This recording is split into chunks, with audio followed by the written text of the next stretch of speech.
Halo semua, dengan Maudi di sini dan kami akan menjelaskan tentang teori inteligensi Kettle-Horn-Carroll atau CHC.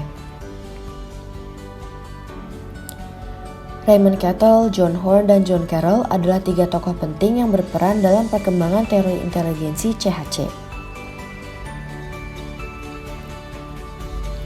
Pada tahun 40-an, Kettle membuka jalan untuk memperluas pendekatan teori inteligensi yang sebelumnya telah dikemukakan, yaitu Fluid Intelligence dan Crystallized Intelligence.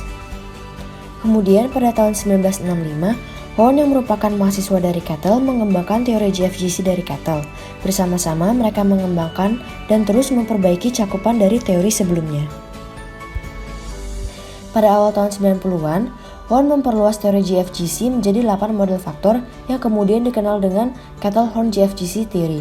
Lalu, Carroll juga menyatakan teorinya, yaitu Three-Stratum Theory. Kettle menyempurnakannya menjadi teori CHC. Karena banyak ditemukan kesamaan, mereka melakukan pengembangan dan penggabungan yang menghasilkan sebuah teori, yaitu Kettle-Horn-Carroll Model of Intelligence. CHC adalah sebuah taksonomi komprehensif yang tertanam pada beberapa teori tentang kognisi. Ide dasar dari teori CHC ini adalah terintegrasinya inteligensi secara multidimensional dan fungsional. Teori pertama terdapat Fluid Intelligence, yaitu suatu operasi mental yang meliputi seperti pembentukan dan pengenalan konsep. Berikutnya, terdapat Crystallized Intelligence yang mengacu pada luas dan dalamnya pengetahuan dan keterampilan yang diperoleh seseorang melalui akulturasi budaya tertentu.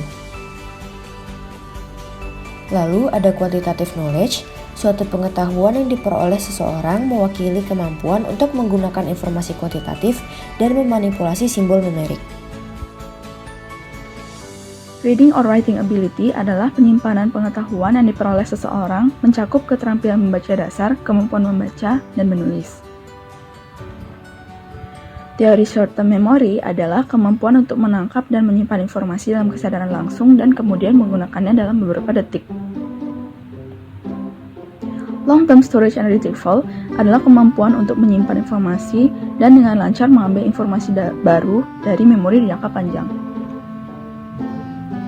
Visual processing adalah kemampuan untuk menghasilkan, mempersepsikan, menganalisis, memanipulasi, dan berpikir dengan pola dan rangsangan visual. Auditory processing adalah kemampuan untuk memahami, menganalisis, dan mensintesis pola di antara rangsangan pendengaran. Processing speed adalah kemampuan untuk melakukan tugas kognitif yang sederhana dan berulang kali dengan cepat dan lancar. Decision speed atau reaction time adalah kemampuan yang mencerminkan kecepatan individu dalam bereaksi dan membuat keputusan. Dalam penerapan teori CHC, terdapat beberapa alat tes inteligensi yang digunakan berdasarkan teori ini. Di antaranya, Stanford-Binet,